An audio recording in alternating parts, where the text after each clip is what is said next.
하나님의 말씀 로마서 9장 27절을 봉독하겠습니다.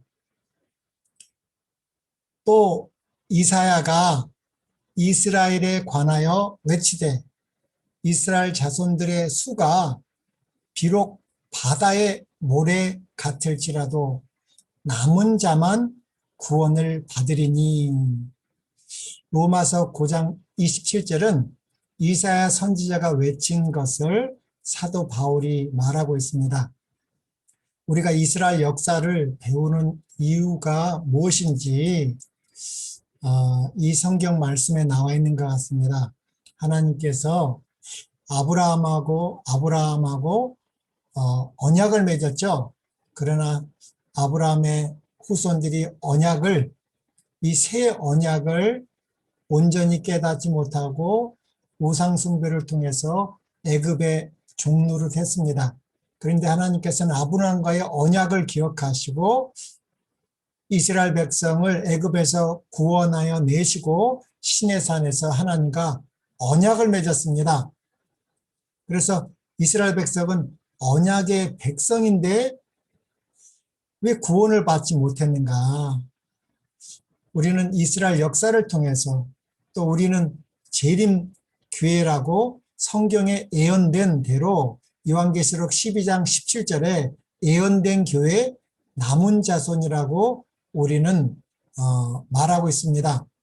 그러면 이 재림교회가 다 구원받는 것이 아니라 이 로마서 9장 27절 말씀대로 이스라엘의 자손들의 수가 비록 바다의 모래 같을지라도 남은 자만 구원을 받으리라고 한 말씀처럼 우리 재림 성도들 중에서도 남은 자만 구원받는다는 것입니다. 그래서 우리가 이스라엘 역사를 공부하는 이유는 그 중에서도 남은 자가 돼서 하나님과 언약을 온전히 지킴으로 예수님의 재림을 준비한 것처럼 우리 재림 성도 중에서도 정말 남은 자손으로서 예수님의 재림을 증거하는 우리가 되기 위해서 이 이스라엘 역사의 실패를 통해서 우리가 뭐를 배워야 되고 어떻게 하나님의 언약의 백성으로서 그 언약을 이룰 수 있는지 그것을 온전히 깨닫기 위해서 우리는 이스라엘 역사를 배우고 있습니다. 우리 저번 시간에 우리 여호수아를 통해서 이제 가나안 땅을 들어가지 않습니까? 그리고 이제 여호수아와 그 세대 사람들이 다 죽고 나서 이제 새로운 세대가 완전히 됐습니다. 그러나 그들이 또 하나님과의 언약을 잊어버리고 우상 숭배를 통해서 이제 여러 나라들에게 침략을 받죠. 그 고통당할 때 그들이 하나님께 회개하고 울부짖을 때 하나님께서는 이 사사들을 보내주셨습니다. 그래서 이제 여호수아 다음이 사사기인데 사사기는 21장까지 돼 있다고 그랬습니다. 그래서 우리는 성경의 사사를 한 운니엘, 에훗, 삼갈 쭉 통해서 사무엘까지 한 15명의 사사라고 우리는 보고 있습니다. 또 히브리서 11장에도 나와 있죠. 그런데 사사기에는 삼손까지만 나와 있습니다. 이 삼손 사사기 16장에 삼손까지 나와 있고, 그러면 엘리와 사무엘은 어디에 나오느냐? 그것이 사무엘서입니다. 그래서 사무엘서는 엘리 제사장이 나오고 사무엘이 나오고 사울이 왕이 되고, 그리고 이제 마지막으로 사울이 패하고 이제 다윗이 왕이 돼서 다윗을 이루는 것까지 다윗까지의 역사가 사무엘서입니다. 사무엘서. 그리고 이제 열왕기상부터 이제 솔로몬 얘기고요. 그래서 이스라엘 역사를 잠깐 요약해 보면 이렇습니다. 우리 족장 시대가 있습니다. 아담이 타락하고 노아 홍수와 또 바벨탑 사건을 지나서 하나님께서 20대 손인 아브람, 우리 믿음의 조상 아들 아브라함을 갈대아 우르에서 불러내어 가나안 땅에 정착하죠. 그래서 아브라함부터 이제 족장이라고 부릅니다. 그래서 아브라함, 이삭, 야곱 12 아들이 애굽에 이주할 때까지를 족장 시대라고 그러죠. 그래서 아담이 타락 후부터 이 아브라함을 부를 때까지 역사가 한 2000년의 역사라고 그랬습니다. 그리고 이제 우리 BC, AD로 보면 이것이 이제 한 BC 2100년 경으로 보고 있습니다. 그래서 이 족장 시대를 기록한 성경이 창세기인데 한 500년 역사를 가지고 있습니다. 그리고 나서 이제 하나님께서 아브라함하고 약속하신 것을 지키기 위하여 이스라엘 백성이 애굽에서 울부짖을 때 하나님께서는 출애굽을 시킵니다. 그래서 출애굽 광야 생활이 한 40년이죠. 40년인데 그 출애굽 40년의 역사가 기록되어 있는 것이 출애굽기, 레위기, 민수기, 신명기 4권입니다. 그리고 이제 가나안에 들어가는데 모세는 못 들어가죠. 민수기 20장에 이제 40년이 거의 다 차고 또 그 가데스에서 물이 없다고 신세대들이 울부짖을 때 모세가 실수했습니다. 방망이로 치면 안 되는데 두 번째는 치면 안 되는데 두 번째는 이를 통해서 하나님께 영광을 드러내지 못해서 이제 여호수아가 이스라엘 백성의 지도자로 세움을 받습니다. 그리고 이제 여호수아를 통해서 가나안 정복 얘기가 한 25년의 역사가 나오고 이제 여호수아하고 이제 그 가나안 땅에 들어간 원로들이 죽죠. 그리고 나서 이제 사사시대가 나오죠. 한 15명의 사사시대가 나오는데 이것이 약 한 330년의 역사입니다.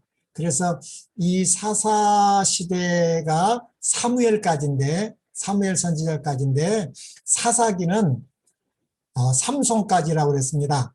그리고 이제 14번째, 15번째 사사가 엘리와 사무엘인데 엘리와 사무엘이 나오는 것은 사무엘 상부터 시작하죠. 그래서 이 사무엘서는 엘리 제사장, 또 사무엘, 그 다음에 다윗이 왕이 되고 다윗이 왕이 되는 데까지가 사무엘서입니다. 그리고 이제 이 사울 왕, 다윗 왕, 솔로몬 왕 시대가 한 120년의 역사. 사울 왕 40년, 다윗 40년, 솔로몬 40년. 이 다윗 왕까지의 역사가 사무엘이라고 그랬고 이제 열왕기상부터 열왕기상 1절부터 11장까지가 솔로몬 이야기입니다. 솔로몬 이야기. 근데 솔로몬이 그렇게 하나님께 신실하게 충성했지만 결국은 우상 숭배로 가장 타락했습니다. 그래서 이 창세기 3장 15절에 하나님께서 여자의 후손이 어디를 통해서요? 이스라엘을 통해서 오신다고 그랬죠. 그래서 그 우상 숭배를 통해서 북방 이스라엘, 남방 유다로 갈라집니다. 그래서 이제 BC 731년부터 이제 북방 이스라엘의 초대 왕이 여로보암을 시작해서 19대 왕 호세아까지가 이제 북방 이스라엘의 역사입니다. 그래서 이 북방 이스라엘의 역사와 남방 유다의 역사가 BC 931년부터 시작되는데 그것이 이제 열왕기상 12장부터입니다. 11장까지는 솔로몬 이야기고 열왕기상 12장부터 이제 북방 이스라엘 얘기, 남방 유다와 이렇게 같이 나옵니다. 열왕기서에는.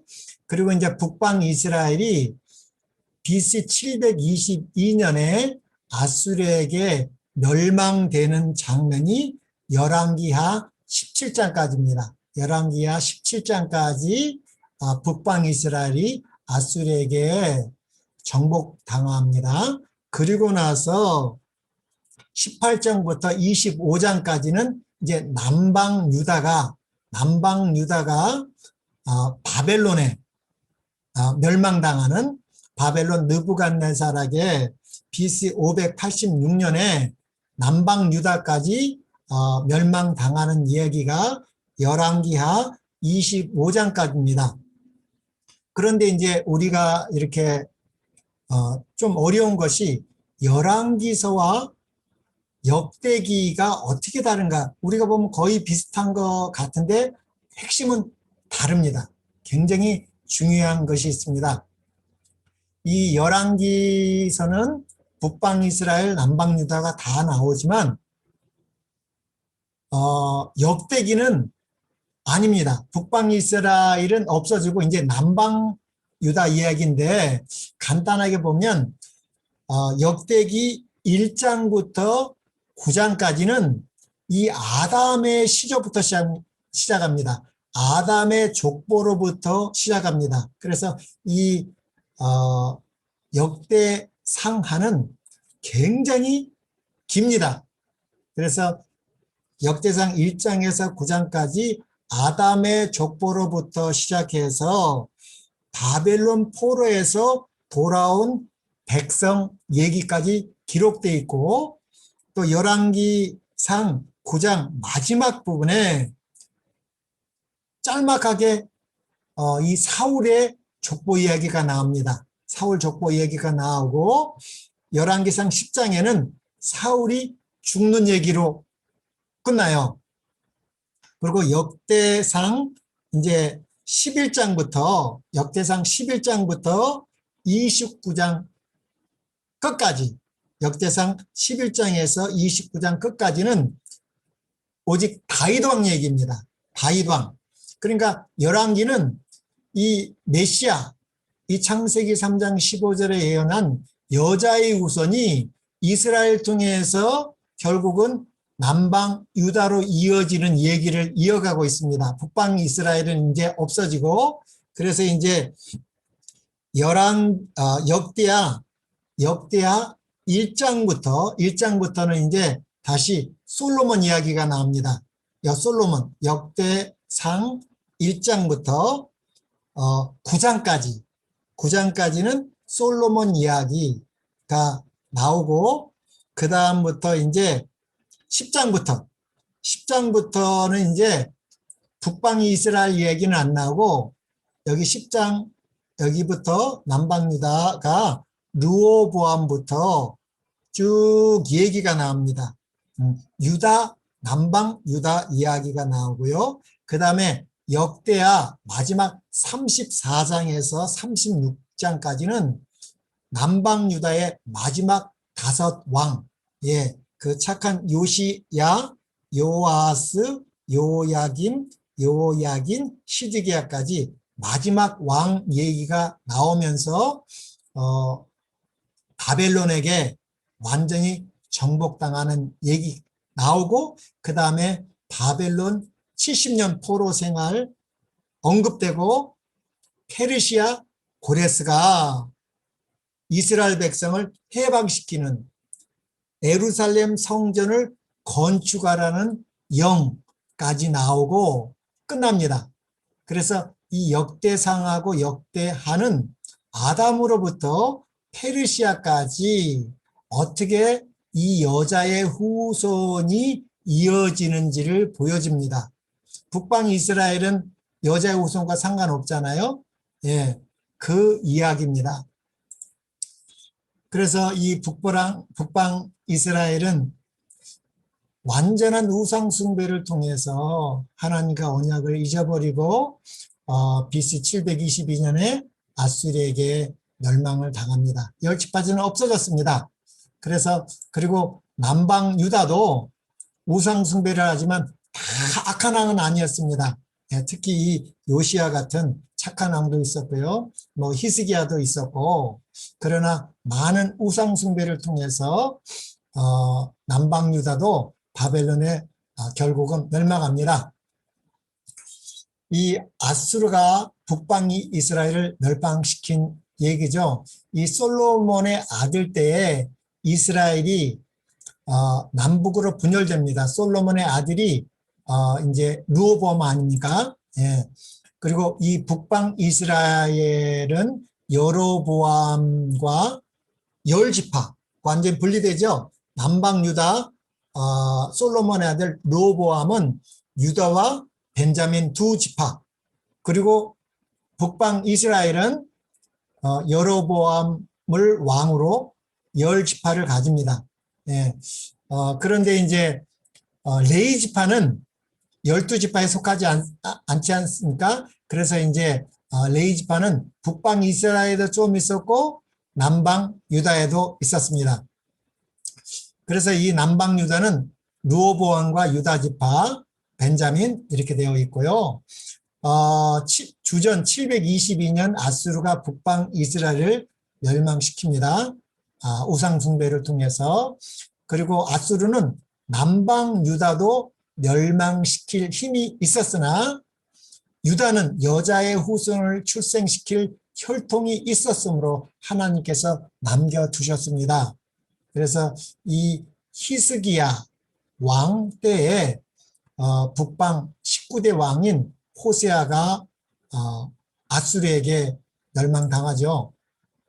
그리고 그때 이 아수르는 이 남방 유대에 충분히 멸망시킬 이유가 있었지만 하나님의 보호하심으로 히스기야 때 천사로 18만 5천 명을 죽인 얘기도 나오고 있습니다. 그래서 이 이스라엘, 북방 이스라엘이 멸망한 이유는 우상 숭배입니다. 열왕기하 17장 9절로 12절에 보면 이스라엘 자손이 가만히 불의를 행하여 그 하나님 여호와를 배역하여 모든 성읍의 망대로부터 견고한 성에 이르도록 산당을 세우고 모든 산 위에와 모든 푸른 나무 아래에 목상과 아세레상을 세우고 또 여호와께서 저희 앞에서 물리치신 이방 사람같이 그것 모든 산당에서 분향하며 또 악을 행하여 여호와를 경노케 하였으며 또 우상을 섬겼으니 이는 여호와께서 행치 말라 명하신 일이라. 위에 멸망한 이유가 나오죠. 또 이사야 1장 12절로 14절에 또 마찬가지입니다. 남방 유다도 마찬가지죠. 너희가 내 앞에 보이러 오니, 이사야는 이제 주로 남방 유다 이 얘기입니다. 너희가 내 앞에 보이러 오니 그것을 누가 너희에게 요구하였느냐? 내 마당만 밟을 뿐이라 헛된 재물을 다시 가져오지 말라. 분향은 나의 가증이 여기는 바요. 월삭과 안식일과 대로 모이는 것도 그러하니 성애와 아울러 악을 행하는 것을 내가 견디지 못하겠노라. 내 마음이 너희의 월삭과 정한 절기를 싫어하나니 그것이 내게 무거운 짐이라 내가 지기에 곤비하였느니라. 네, 이스라엘 백성, 이 남방 이스라엘 백성이 성전에 옵니다. 제물을 드립니다. 그러나 그 안에 악이 있다는 것입니다. 우리도 안식일마다 교회를 가지만 교회 가서 뭐를 함께하면 이 성애와 악을 행하기 때문에 망했다는 것입니다. 우리도 이 말씀을 명심해서 정말 우리가 하나님께 예배하러 갈 때 이스라엘이 행한 정말 마당만 밟는 우리가 되면 안 되겠죠?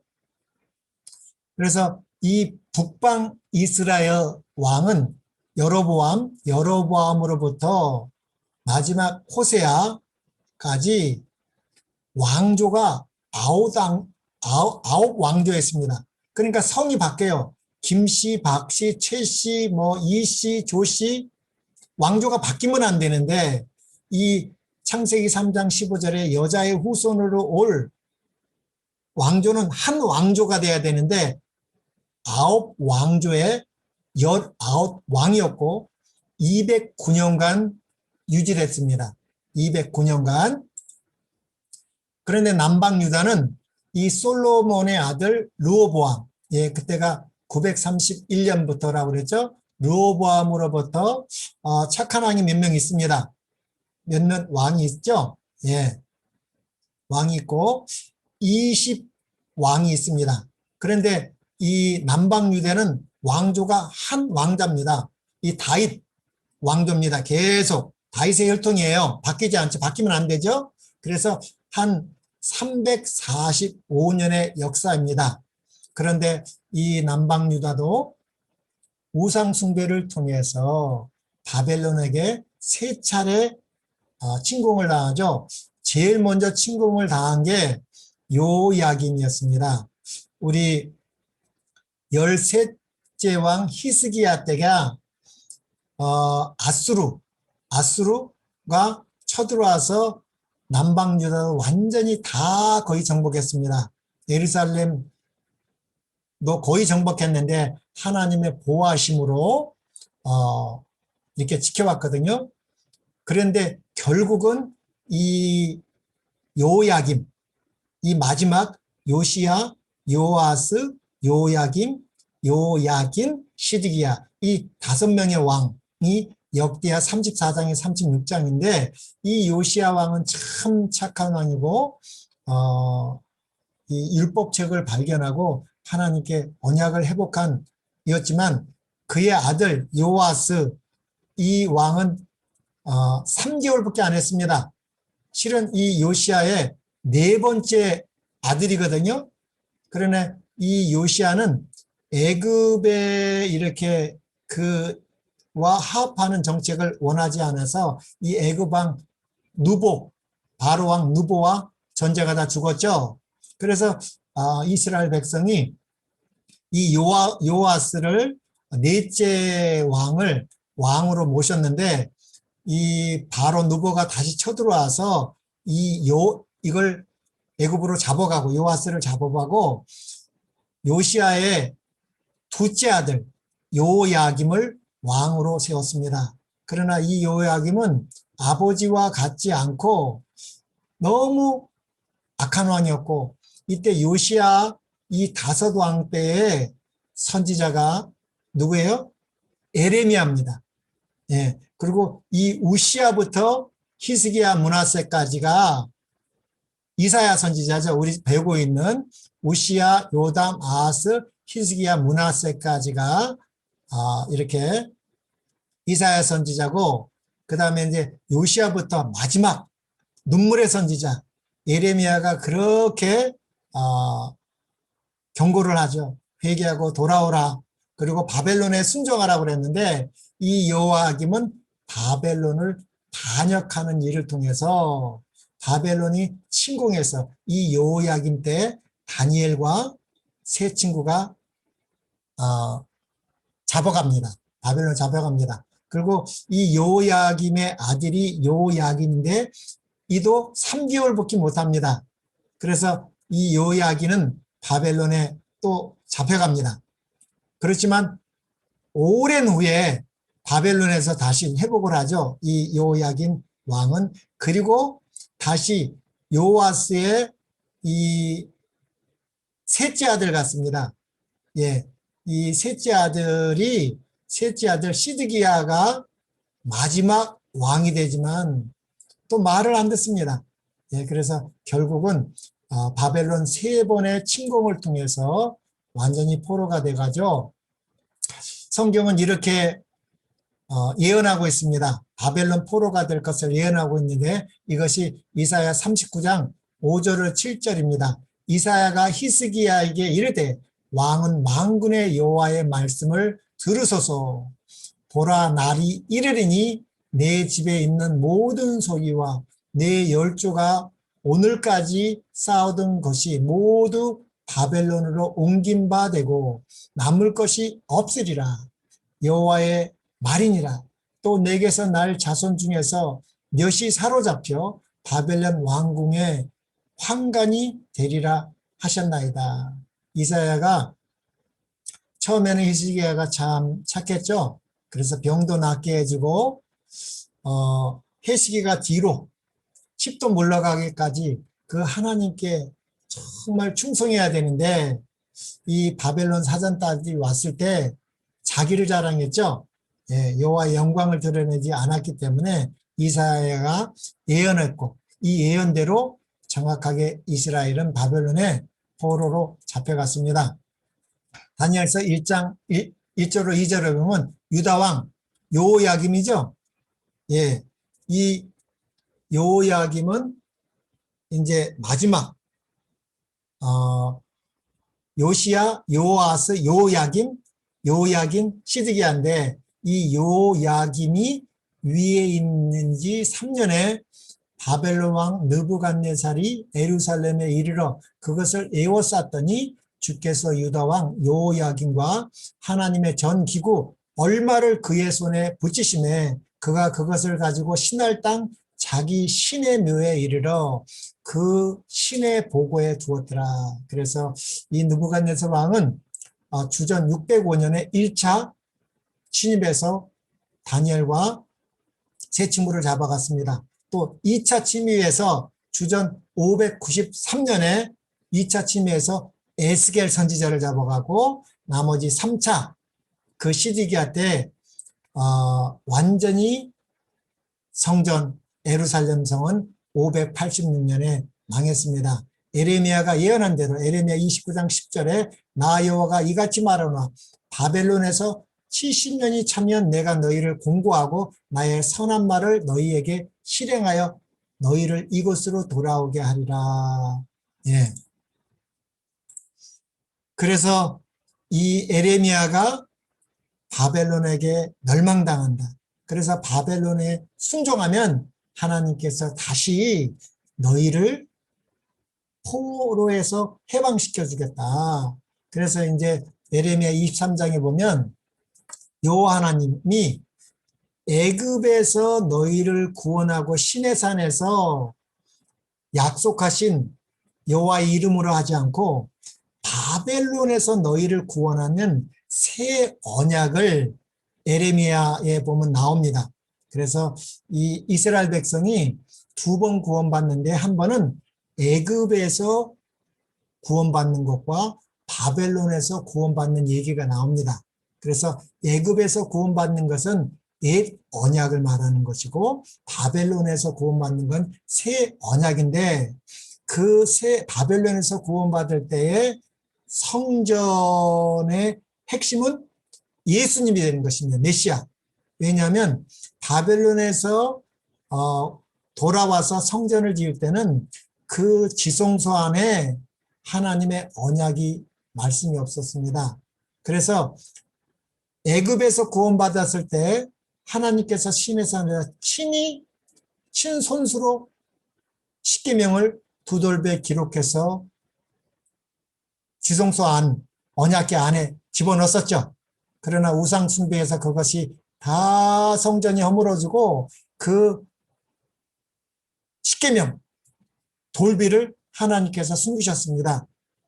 그리고 이 바벨론에서 돌아오겠다고 한 것은 새 언약의 성취인데 예수님께서 초림하셔서 우리 죄를 위해서 죽으시고 부활하는 일을 통해서 우리 심령에 친히 예수님께서 예수님의 피로 성령을 통해서 그 새 언약을 회복하는 것을 말한다고 우리 배웠습니다.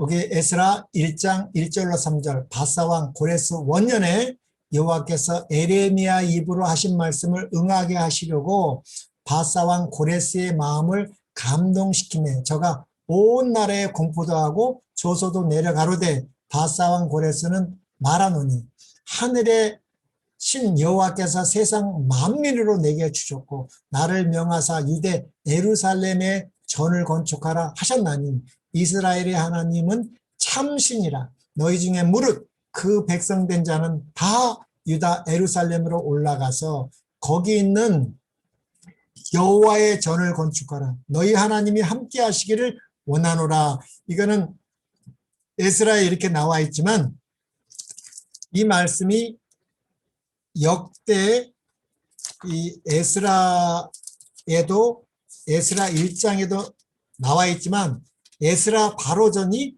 역대하 36장 마지막에도 이렇게 나왔습니다. 역대하 36장 22절로 23절에도 바사의 고레스 왕 원년에 여호와께서 에레미야 입으로 하신 말씀을 이루시려고 여호와께서 바사의 고레스 왕의 마음을 감동시키며 그가 온 나라에 공포도 하고 조소도 내려 이르되 바사왕 고레스가 이같이 말하노라. 하늘의 신 여호와께서 세상 만국을 내게 주셨고 나에게 명령하여 유다 예루살렘에 성전을 건축하라 하셨나니 너희 중에 그의 백성된 자는 다 올라갈지어다.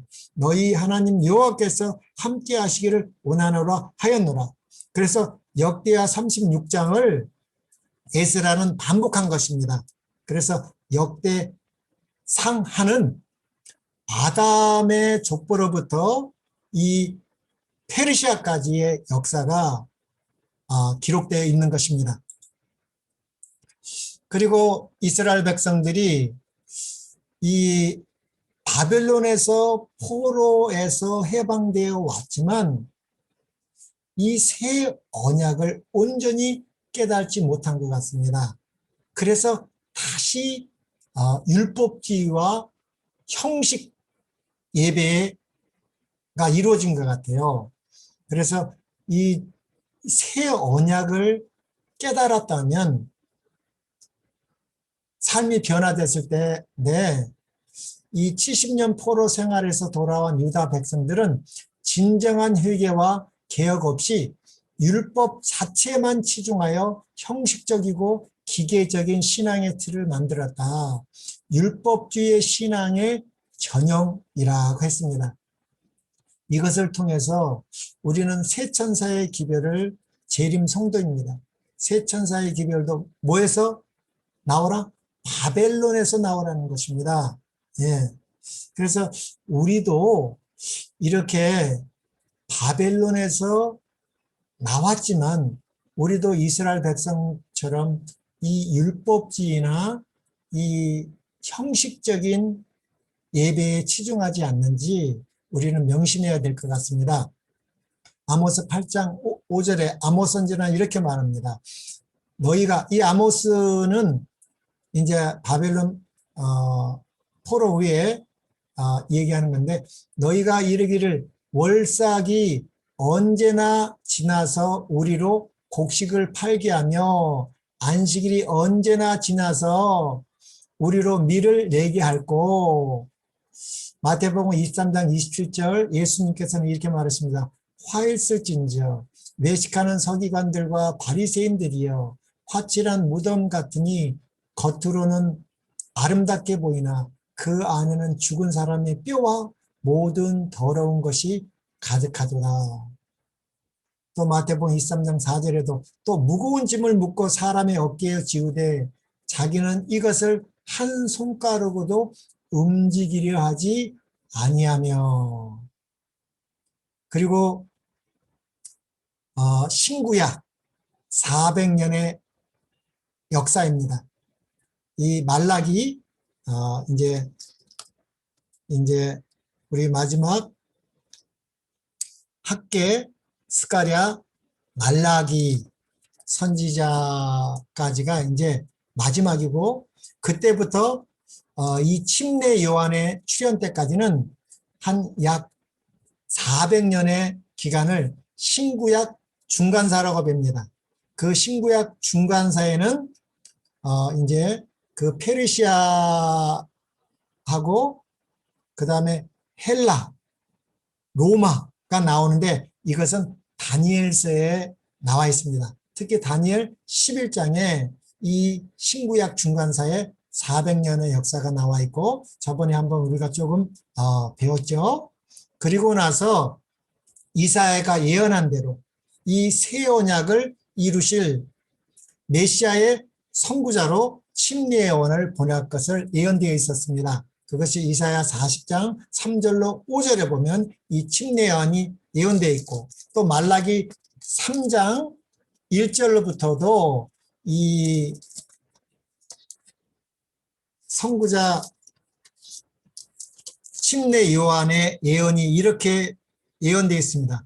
만군의 여호와가 이르노라 보라 내가 내 사자를 보내리니 그가 내 앞서 길을 준비할 것이요. 예. 그래서 침례 요한이 마태복음 3장 1절로 3절 그때 침례 요한이 이르러 유대 광야에서 전파하여 가르되 회개하라 천국이 가까웠느니라 하였으니 저는 선지자 누구요? 이사야로 말씀하신 자라. 일렀을 때 광야에 외치는 자의 소리가 있어 가로되 너희는 주의 길을 예비하라 그의 첩경을 평탄케 하라. 이사야 4장에 나와 있는 것은 주의 길을 예비하라는 것, 이것은 회개하라는 것입니다. 이 회개하라. 그래서 이 침례 요한이 이 복음을 전파할 때 그 이스라엘 상태는 이렇습니다. 우리 시대의 소망에 보면 침례 요한의 시대에는 재물에 대한 탐욕과 사치와 과시에 대한 사랑이 널리 퍼져 있었다. 관능적인 쾌락, 먹고 마시는 잔치가 육체의 질병과 쇠퇴를 일으키고 영적 지가를 흐리게 하고 죄에 대한 감각을 무디게 만들었다. 요한은 개혁자로 설 것이었다. 그는 그의 절제의 생애와 검소한 의복으로 그 시대의 부절제를 책망해야 하였다. 그 당시 예수님 초림 당시의 상황입니다. 또 시대의 소망 104쪽에는 요한은 메시아의 강림을 전파하며 백성들에게 회개하라고 외쳤다. 죄에서 정결함을 받는 상징으로서 그는 요단강 물에서 그들에게 침례를 베풀었다. 이와 같이 그는 뜻깊은 실문 교훈을 통하여 하나님의 선택된 백성이라고 주장하는 사람들이 죄로 말미암아 더러워졌다는 것과 또한 마음과 생애의 정결함이 없이는 메시아의 왕국에 참여할 수 없다고 선언하였다. 이렇게 선택된 백성이라고 주장했죠. 그러나 이스라엘은 형식주의, 율법주의에 빠졌고 영적으로는 굉장히 교만했습니다. 이 하나님께서 이스라엘을 택하신 목적이 이렇게 나와 있습니다. 만일 이스라엘이 하나님께 성실하였더라면 하나님께서는 그들의 존귀와 높임을 통하여 당신의 목적을 성취하실 수 있으셨을 것이다. 만일 그들이 순종의 길로 행했더라면 하나님께서 그들을 칭찬과 명예와 영광으로 그 지으신 모든 민족 위에 뛰어나게 하셨을 것이다.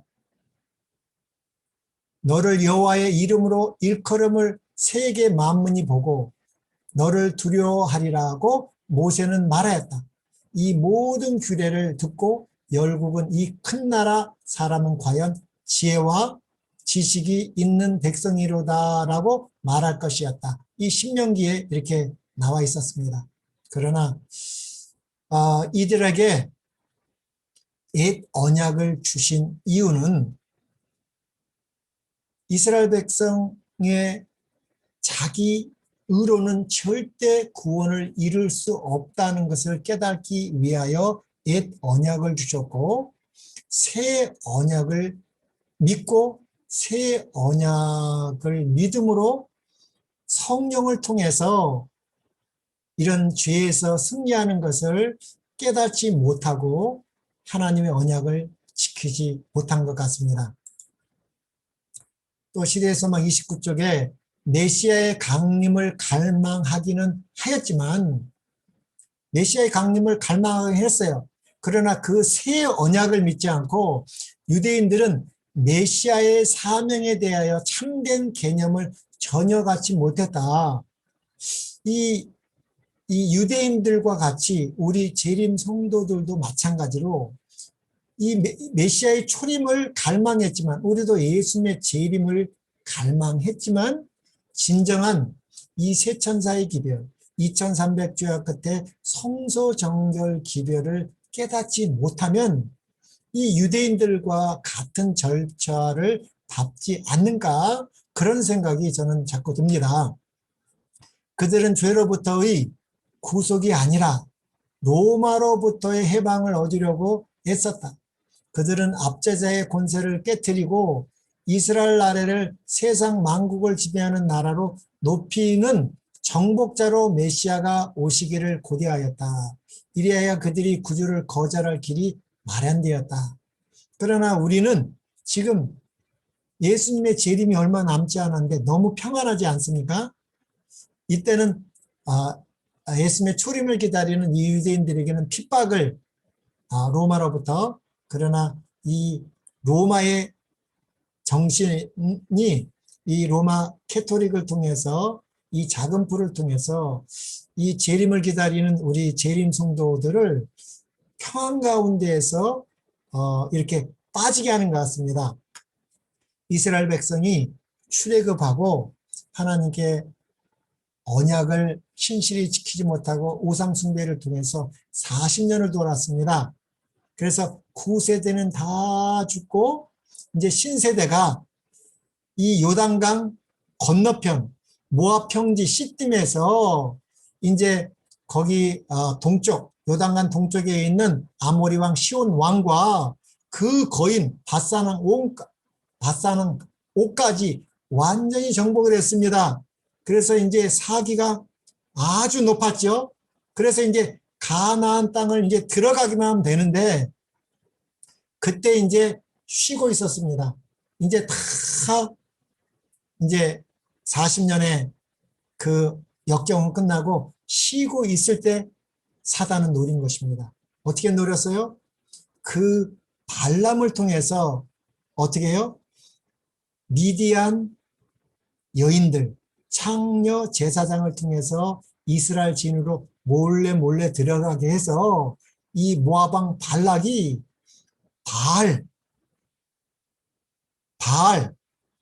이 우상숭배 대축제를 통해서 이스라엘 백성을 유혹해서 24,000명이나 되는 이스라엘 백성이 죽지 않았습니까? 예, 조금만 있으면 가나안 땅으로 들어가는데 사단이 예수님 재림 직전에 또 이런 작전을 쓰지 않는가. 정말 우리는 날마다 이 예수님의 하늘 지성소 성소 정결 사업, 예수님의 중보를 잘 깨닫고 믿음의 주에 온전케 하시는 예수 그리스도를 바라보며 사단이 어떻게 우리를 시험하고 넘어뜨리려고 호십탐탐 노리고 있을 때 우리는 이 말씀에 충실하다가 이 언약을 믿고 하나님의 음성을 들을 때 우리는 정말 죽기까지 크게 이 세 천사의 기별을 전해야 될 때가 곧 올 거라고 저는 믿습니다. 그리고 드디어 예수님은 탄생하셨습니다. 갈라디아 4장 4절에 때가 참에 하나님이 그 아들을 보내사 여자에게서 나게 하시고, 이 때가 찼다는 말은 창세기 3장 15절에 여자의 후손을 말하는 것이죠. 예. 그리고 이 때가 찬 구체적인 내용이 다니엘 9장입니다. 다니엘 9장은 무슨 내용이에요? 70일에, 예. 7일에와 60일에와 한 일에, 예.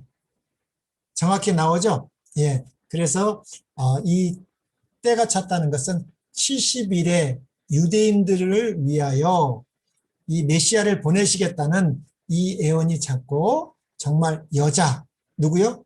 예, 이 여자는 두 가지가 있다고 그랬습니다. 이스라엘 민족 중에서도 이 유다를 통해서 처녀에게서 날 것을 예언했죠. 또 마태복음 1장 21절은 아들을 낳으리니 이름을 예수라 하라. 이는 그가 자기 백성을 저희 죄에서 구원할 자이라. 이스라엘 백성은 이 메시아를 기다리고 있었습니다.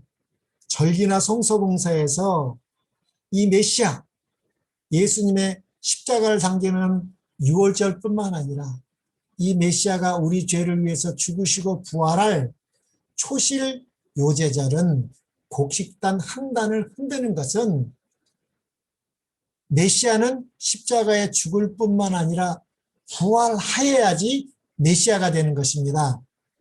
그 메시아가 탄생했으니 이스라엘 백성들이 기다리고 다니엘서를 연구하고 에레미야에게 주고 이사야를 통해서 구약의 선지자를 통해서 또 침례 요한을 통해서 이렇게 예언을 전했건만 이들은 깨닫지 못했습니다. 그러나 정말 오늘 로마서 9장 27절에 이스라엘 백성이 바다 모래 같을지라도 누구만 구원받는다고 그랬어요? 남은 자만 구원받는 것처럼 각 시대마다 남은 자손이 있었습니다. 이 이사야서의 예언, 에레미야서의 예언을 통해서 다니엘의 예언을 통해서 이 남은 자손이 있었습니다. 그래서 예수님이 탄생하시고 40일이 되었을 때 이 정결 예식으로 첫 아들을 봉헌하라고 그러지 않았습니까? 예, 그 첫 예루살렘 성전에서 봉헌할 때 시므온과 여선지자 안나는 기다리고 있었습니다. 이스라엘의 위로 이사야가 예언한 대로 이 메시아를 보기 전에는 죽지 않는다고 했죠. 예, 그래서 이 누가복음 시므온도 이 메시아를 봤습니다. 이 여자 예수를 봤습니다. 그리고 거의 100세가 넘은 여선지자 안나도 이 메시아를 봤습니다. 예. 심리언도 마찬가지지만은 그래서 우리는 정말 이스라엘의 수가 모래 같을지라도 남은 자, 우리가 정말 남은 자에 들어갈 것 같습니다. 그러나 이 예수님이 탄생하면 누가 난리 납니까? 예, 사탄이 난리가 나죠. 그래서 사탄은 이 창세기 3장 15절 이 여자의 후손의 예언을 기억하고 있습니다. 이 4,000년의 역사 동안에 이 여자의 후손의 언약을 이루지 못하게 하려고 온갖 계획을 다 세웠지만 그러나 하나님께서는 4,000년이 지나서 창세기 3장 15절에 예언이 그대로 성취되었습니다. 그것은 소수의 남은 자손들을 통해서 메시아가 탄생하게 된 것이죠. 그러나 예수님이 탄생하셨지만 사단은 거기서도 또 예수님을 죽이려고 했습니다. 헤롯이 아기 예수를 죽이려 합니다. 마태복음 2장 16절 이에 헤롯이 박사들에게 속은 줄을 알고 심히 노하여 사람을 보내어 베들레헴과 그 모든 지경 안에 있는 사내 아이를 박사들에게 자세히 알아본 그때를 표준하여 2살부터 그 아래로 다 죽이니라. 예, 사단은 끝까지 이렇게 창세기 3장 15절 여자의 후손의 예언이 이루어지지 못하도록 이렇게 공격합니다. 그래서 선악의 대쟁투는 사탄과 예수님의 전쟁입니다. 우리는 이 새 언약을 믿는다는 것은 예수님을 믿는다는 것이고 새 언약을 믿지 않으면 우리는 우상 숭배하게 되고 그거는 사단의 종이 된다는 것입니다. 우리는 보는 대로 살면 되지 않습니다. 우리는 믿음으로 이 예수님과의 이 새 언약을 믿을 때만 남은 자손이 될 수가 있는 것입니다. 그래서 이 사탄이 예수를 시험하는 것이 이 창세기 3장 15절에 한 방법이 있고 또 마태복음하고 누가복음에 나온 이 예수의 시험 가운데에서도 또가 나와 있습니다. 또 우리 사랑의 사도 요한, 침례요한이랑 사도 요한도 요한일서 2장 16절에도 이렇게 나와 있습니다. 사단은 이 세 가지를 통해서 우리 시조부터 예수님 때까지의 시험을 하는 것처럼 지금도 이렇게 한다는 것입니다. 네. 또 시간이 다 돼서 오늘은 여기까지 하겠습니다.